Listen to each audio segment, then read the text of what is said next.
ہندوستان ایک دستور اور آئین والا ملک ہے جہاں تمام انسانوں کو، تمام باشندگان کو برابر کے حقوق حاصل ہیں، چاہے وہ جس مذہب پر عمل کرے، چاہے وہ جس مسلک پر عمل کرے، اور چاہے وہ جس طرح کا کھان پان رکھے، جس طرح کی روایت وہ اپنے اندر پرو رکھے، وہ تمام کی تمام تر آزادی ہندوستان کا آئین اسے دیتا ہے۔ لیکن بسا اوقات ایسا ہوتا ہے کہ جو حکومت اسٹیٹ کی ہو یا مرکز کی، وہ آتی ہے جمہوریت کے راستے سے، لیکن دستور کا استعمال وہ کبھی کبھار وہ نہیں کرتی ہے۔ نتیجتاً وہ حکومت آمرانہ رویہ اپنا لیتی ہے، جس کا نقصان ہوتا ہے کہ جن باشندگان کا اعتقاد اور پورے طور پر یقین دستور پر ہوتا ہے، آئین پر ہوتا ہے، کہیں نہ کہیں اسے وہ ٹھیس پہنچتی رہتی ہے، اور پھر یہ کہنا پڑتا ہے کہ موجودہ حکومت یا اس وقت کی حکومت آمرانہ روش یعنی ڈکٹیٹرشپ بنی ہوئی ہے۔ اس دستور کو نافذ کرنے کی ذمہ داری پوری کی پوری ایڈمنسٹریشن یعنی ملک کے وزیر اعظم پر ذمہ داری ہوتی ہے۔ اگر وزیر اعظم اس چیز کو نہیں نبھاتے ہیں اور کسی خاص طبقے کے ساتھ اگر وہ ناروا سلوک کرتے ہیں، بہتر رویہ نہیں رکھتے ہیں، بلکہ اپنی سوچ کے لحاظ سے کسی چیز کو امپلیمنٹ کرتے ہیں، نافذ کرتے ہیں، تو وہ حکومت یقینی طور پر جمہوری حکومت نہیں کہلا سکتی۔ البتہ یہ کہا جا سکتا ہے کہ چونکہ آئین زندہ ہے، دستور زندہ ہے، اس لیے حکومت تو آنے جانے والی چیز ہے۔ آنے والی دنوں میں عوام اس حکومت کو، یا جس حکومت نے غلط رویہ اپنایا عوام کے ساتھ میں، اس حکومت کو عوام پورے طور پر پلٹ دے گی اور اس کی جگہ پر دوسرے لوگ آ جائیں گے۔ حکومتیں آتی جاتی رہتی ہیں، عوام کی تقدیریں بدلتی رہتی ہیں، اور عوام اس کے تعلق سے فیصلہ بھی لے لیتے ہیں، لیکن یقینی طور پر اگر وہی حکومت اگر پورے طور پر ایک جمہوری ملک میں وہی حکومت اگر پورے طور پر جتنے اعداد و شمار انہیں چاہیے، جتنی سیٹیں چاہیے، اس سے کہیں زیادہ لے آئے اور اپنے آپ پر حکومت بنا لے، تو اس کا اثر کیا ہوتا ہے، زمینی سچائی کیا ہے، اس پر ہم آج ڈاکٹر کے رحمان خان صاحب، سابق راجیہ سبھا کے ڈپٹی چیئرمین سے گفتگو کریں گے۔ ڈاکٹر صاحب، ہم آپ کا استقبال کرتے ہیں، اور ہم لوگ ایک عظیم پڑاؤ سے نکلتے ہوئے اب اس راستے پہ جا پڑے ہیں جہاں ایک روزمرہ کی زندگی میں لوگوں کے سوالات ابھرتے ہیں، خاص طور پر ایسے وقت میں 2014 میں جس لحاظ سے ایک ہوا کھڑا کر کے، ایک افواہیں پھیلا کر کے عوام نے بہرحال پھیلانے والے پر بھروسہ کیا، اعتماد کیا، اور عوام نے بھرپور مینڈیٹ دیا، عوام نے بھرپور ووٹ دیا، نتیجتاً B J P government Modi کی قیادت میں آ گئی۔ لیکن مودی کی قیادت میں حکومت بننے کے بعد جس طرح کے فیصلے لیے جا رہے ہیں، جس طرح کہ بغیر پوچھے ہوئے کسی طبقے سے بغیر مشورے کے فیصلے لیے گئے، وہ کہیں نہ کہیں جمہوریت کے راستے سے فیصلے نہیں تھے۔ اس پر ذرا موجودہ دور میں سوالات ابھرتے ہیں اور آپ سے تفصیل کی ضرورت ہے۔ شکریہ اسجد صاحب، یہ بہت بڑا اہم سوال ہے کہ جمہوریت کے بارے میں۔ یہ ظاہر ہے کہ دنیا میں اکثر ممالک جمہوری نظام پر چل رہے ہیں، اور جمہوری نظام ہی ایک واحد نظام ہے جس کا متبادل نہیں ہے۔ حالانکہ جمہوری نظام میں بہت سے خامیاں ہیں، ایک پرفیکٹ سسٹم نہیں ہے جمہوری نظام میں، بٹ اس کا متبادل نہیں ہے۔ تو اس لیے ساری دنیا میں جمہوری نظام کو ایکسیپٹ کیا جاتا ہے، کیونکہ جمہوری نظام اکثریت پر منحصر ہے۔ ایوان میں اکثریت اور ہر چیز میں اکثریت جس کی ہے وہ اقتدار پہ آتا ہے۔ تو ہندوستان بھی جب آزاد ہوا، اس وقت ہمارے پاس صرف ایک جمہوری نظام ہی ایک واحد پروگرام تھا جس کے ذریعے سے ہمیں جمہوری نظام کو اڈاپٹ کیے، مگر جمہوری نظام میں اکاؤنٹیبلٹی زیادہ ہونا چاہیے، جو دستور کے اوپر بہت اہمیت دیے جا سکتے ہیں۔ جمہوری نظام آمرانہ نظام میں دستور کی کوئی گنجائش نہیں، تو ہمارا ملک بھی ایک دستوری نظام پر چلنے والا ملک ہے۔ اکثریت کس کی بھی ہو، ایک دستوری نظام پر ملک چل رہا ہے اور چلنا ہی چاہیے، اور دستور بنتا ہے پورے ہوش و حواس سے، اس پہ متبادل ڈسکشنز ہو کے اس کے بعد ایک جمہور، ہمارا جمہور بھی، ہمارا آئین بھی 4 سال میں بنا، 46 میں شروع ہوا اور 49 کے اینڈ میں یہ ایک نظام دیا گیا جو ہمارا آج دستور کہتا ہے۔ جیسا کہ آپ نے ذکر کیا کہ جمہوری نظام میں حکومتیں بنتے ہیں، حکومتیں جاتے ہیں، حکومتیں آتے ہیں، یہ جمہوری نظام میں ہی ایک، یعنی دستور میں ہی ایک اکاؤنٹیبلٹی کا ایک شے رکھا گیا ہے، یعنی بغیر اکاؤنٹیبل کے جب اقتدار ملتا ہے تو اس کی جواب دہی بھی ہونا چاہیے، ورنہ وہ اقتدار آمرانہ ہو جائے گا، کہیں بھی دنیا میں ہر کونے میں ہوتا۔ تو یہ محسوس کیا گیا کہ جمہوری نظام ہی صحیح ہے، آئین دیا گیا، آئین کے اوپر حکومتیں 1947 سے بھی حکومتیں چلتے آئے ہیں۔ تمام کمزوریوں کے باوجود لوگوں نے ایکسیپٹ کر دو، اور دوسرا چارہ ہی نہیں، ایکسیپٹ کر لیا، آئین بنا، اور آئین بنانے والوں نے امن کو سلام کرنا چاہیے کہ انہوں نے ایک بہترین آئین دیا ہے، جو ڈاکٹر امبیڈکر کی کوششوں سے، اس کے باوجود بھی ہمارا آئین پرفیکٹ نہیں ہے، یعنی بہت سے اس میں امینڈمنٹس کیے گئے اور کچھ کیا گیا، اور امبیڈکر کے میں یہ ماننے تیار نہیں ہوں کہ جو آج امبیڈکر کا بنایا ہوا کانسٹیٹیوشن کہتے ہیں ہم، تو امبیڈکر کو بھی کہیں نہ کہیں پابندیاں تھیں، اپنے پورے خیالات جو کانسٹیٹیوشن بننے کے پہلے انہوں نے الگ الگ موقعوں پر، الگ الگ بیانوں میں، الگ الگ تحریروں میں لکھا ہے، اس سے کہیں بدلا ہوا کانسٹیٹیوشن ہے آج ہمارے پاس ہے۔ آپ کا مطلب جب وہ تیار کر رہے تھے کہیں نہ کہیں دباؤ ہے، ان پر دباؤ ہوا ہے، چینجز ہوئے ہیں، تو اس سے میں نے سمجھتا کہ امبیڈکر نے جو چاہتے تھے جس طرح کا کانسٹیٹیوشن ہونا چاہیے، جہاں ہر ایک کو آزادی ملے، ان کے خیالات کا اظہار ہو، کوئی اکثریت کے دم پر دوسروں کے حقوق کا پامال نہیں کرے، وہ بہت اہم ہے امبیڈکر کے تھنکنگ میں۔ تو اس طرح کا ہمیں، میں سمجھتا ہوں کہ کہیں نہ کہیں اس طرح کے جو ان کے جو خیالات تھے اسی طریقے کا کانسٹیٹیوشن ہم نے بنایا، کیونکہ ڈاکٹر امبیڈکر نے 1930 میں انگلینڈ جاتے ہیں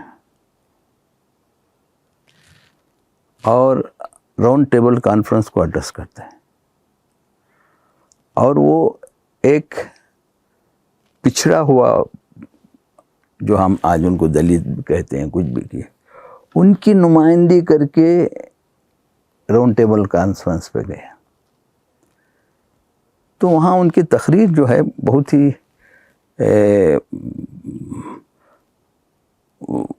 اس کو کیا کہیں کہ ایک انوکھی تقریر ہے، وہ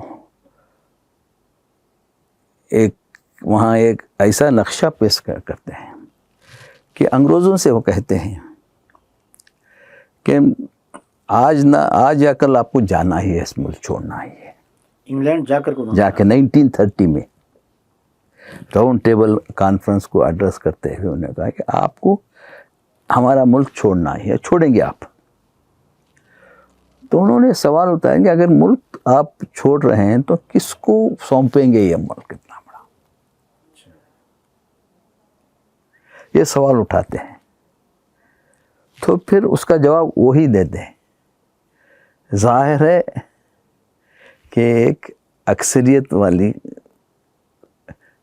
پارٹی یا کسی کو بھی دیں گے،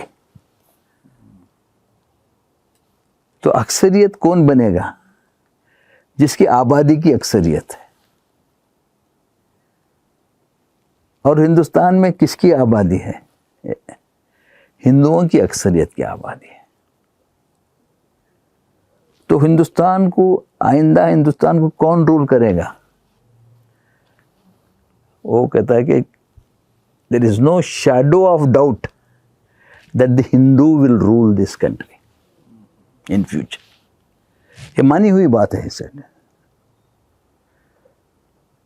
تو ہندو اکثریت میں ہے، ظاہر ہے ڈیموکریسی میں اکثریت کا ہی بول بالا ہوتا ہے، تو حکومتیں بھی اکثریت کے بنیں گے، اور وہ اکثریت ہندو اکثریت ہوگی۔ یہ مانی ہوئی بات ہے، اس میں بولتے ہیں اس میں دو کوئی رائے نہیں۔ تو اس کے بعد مجھے کہی ایسے اس وقت پر کیا احتیاط برتنا ہے؟ تب کانسٹیٹیوشن آئین کی ضرورت پڑتی ہے۔ تو آئین میں سب کے حقوق برابر ہیں، سب ایک شہری ہیں، کسی کے حقوق میں کمی نہیں، کسی کے حقوق میں زیادتی نہیں۔ تو کانسٹیٹیوشن ایسا بننا چاہیے کہ جہاں اکثریت کے ساتھ ساتھ اقلیتوں کی بات بھی سنی جائے، لیکن حکومت اکثریت کی ہو۔ اکثریت کی حکومت ہو تو بھی اکثریت کی حکومت تو بنے گی ہی، ہندوؤں کی حکومت ہی بنے گی۔ آپ اکثریت کے کہیے، اکثریت یہ کچھ بھی نام دے لیجیے، ہندوؤں کی ہی حکومت بنے گی۔ یہ ہماری غلط فہمی ہے کہ ملک جمہوریت ہے، اس میں یہاں جمہوریت میں بھی ہندو ہی الیکٹ ہو پائے گا، کیونکہ یہاں کی 85% ہندو اکثریت میں ہے، تو وہی نمائندے چنے گا نا۔ تو اس لیے تو وہ کہتے ہیں کہ ہمارے آئین میں ایسا آئین بنے جہاں ہر ایک کے حقوق کو ریکگنائز کیا جائے، یعنی کہ جو اقلیت ہیں ان کا رول بھی ریکگنائز کرنا پڑے گا،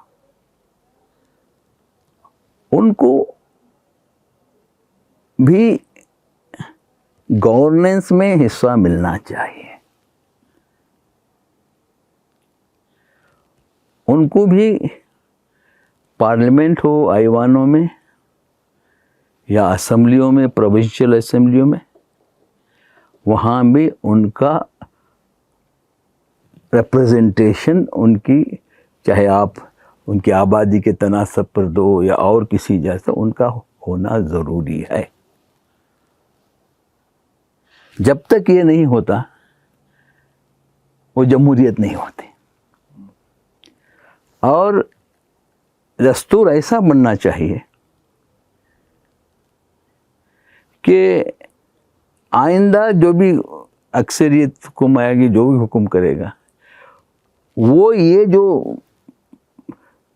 تحفظات ہیں مائنارٹیز کے لیے یا دوسرے طبقوں کے لیے یا کچھ بھی ہو، وہ آئندہ چل کے ایوانوں میں اپنی اکثریت کا سہارا لے کر پھر اس کو بدلنے کی کوشش نہ کیا جائے۔ تو پارلیمنٹ کو بھی پاور نہیں دیا جائے گا کہ یہ جو یہ ہیں, یہ جو تحفظات ہیں اسے پارلیمنٹ بھی اس کو رد نہیں کر سکتی. ناٹ امینڈیبل. کانسٹیٹیوشن میں ایسے پروویژن, جس میں کون سے پروویژن کہ مسلمانوں کی نمائندگی, مسلمانوں نہیں اقلیتوں کی نمائندگی, اس میں شیڈول کاسٹ بھی آتے ہیں, دوسرے اقلیتیں بھی آتے ہیں, اور اسی طرح سے ان کے حقوق کو واچ کرنے کے لیے کہ ان کو ان کے حقوق سے ان کے حقوق نہیں کو واچ کرنے کی کہ صحیح آئین کے حساب سے ان کے حقوق ملیں گے, ایک جیسا ایک کمیشن رہنا چاہیے. جو کمیشن ایسا ہونا چاہیے وہ جیسا سپریم کورٹ ہے یا کنٹرول آڈیٹر جنرل کے آفس ہیں, اسی طرح سے یہ اتنا پاورفل ہونا چاہیے. واچ کریں کہ اکثریت کی سہارا لے کر حکومتیں اقلیتوں کے اوپر کوئی ظلم یا ان کے حقوق سے پامال کریں. یہ امبیڈکر نے کہا. اور امبیڈکر نے آپ کو یہ ہسٹوریکل فیکٹ ہے کہ جب یہ سوال اٹھاتے ہیں, بعد اس نے کہا کہ وہ راؤنڈ ٹیبل میں امبیڈکر تھا, اگر آپ یہ سب تحفظات نہیں کریں گے تو اس کے کانسیکوینسز کیا ہیں, وہ پھر آنسر دیتے ہیں کہ جب اکثریت کی حکومت ہندوستان میں بنے گی, اکثریت ہندوؤں کی حکومت بنے گی, تو کون ہندوؤں میں رول کرے گا پوچھتے ہوں. خود سوال کریں کون رول کرے گا ہندوؤں میں؟ وہ رول کرے گا جو آرتھوڈاکس ہندو ہے, وہ رول کرے گا. اگر وہ آرتھوڈاکس ہندو اگر رول کرے گا تو کیا کرے گا؟ میجارٹی بھی ہے آرتھوڈاکس ہندو ہوتا, تو پہلے اس کی مذہبی پرجوڈیوسز سے وہ انٹروڈیوس کرے گا. آرتھوڈاکس ہندو وہ کیا کرے گا؟ اکثریت کے سہارا لے کر کانسٹیٹیوشن میں تبدیلیاں لائے گا. وہ قانون کی دھجیاں اڑائے گا. وہ جو انسٹیٹیوشنس ہیں, کانسٹیٹیوشنس ہیں, وہ بھی حکومت کے انڈر ہو جائیں گے. ایڈمنسٹریشن ان کے ہاتھ میں ہوگا, اور ایڈمنسٹریشن استعمال کر اکثریت اور اقلیتوں کے حقوق نہیں ملیں گے. تو اگر وہ پڑھتے رہیں گے آپ ان کی اسپیچ, تو آپ تصور کریں گے آج ہندوستان میں جو نقشہ ہم دیکھ رہے ہیں وہ 1930 میں انہوں نے کھینچا ہے امبیڈکر. تو آج تو یہ ظاہر تھا 1930 کانسٹیٹیوشن 47 میں 17 سال بعد کانسٹیٹیوشن بنا. تو امبیڈکر نے ان کو ڈرافٹنگ کمیٹی کا چیئرمین بنانے کے پہلے ایک ڈرافٹ کانسٹیٹیوشن دیتے ہیں, یہ ڈپریس کلاس کی طرف سے. وہ کانسٹیٹیوشن کو اگر تم کمپیئر کریں تو جو اب کانسٹیٹیوشن بنا اس میں بہت ڈفرینس ہے. وہ 1947 میں کانسٹیٹیوشن اسمبلی کو خود پیش کرتے ہیں. تو یہ ہسٹری ہے ہمارے دستور کے بنانے میں. آج دستور بن گیا ہے, کچھ بھی خامیاں ہوں بہترین دستور ہے ہمارے لیے, کیونکہ آرٹیکل 14, 15, 16 ہی ہمارے کانسٹیٹیوشن کی جان ہے. یہی ہر ایک شہری کے لیے بنایا گیا ہے, صرف ہندوستان کے شہری کو نہیں, ہندوستان میں دوسرے ملک کے شہری بھی آئے ہیں تو بھی ان کو بھی تحفظ ملتا ہے آرٹیکل 14, 15 اور 16 میں. Equal rights, equal opportunity, Daniel of opportunity, یہ سب یہی بیسک حقوق ہیں. تو آج کہیں نہ کہیں میجارٹیرین گورنمنٹ, میجارٹیرین رجیمز کہتے ہیں ان کو, یعنی اکثریت کے رجیم. یعنی دنیا میں لگ بھگ ہر رجیم اکثریت کا رجیم ہے, اکثریت پاپولیشن کا رجیم ہے.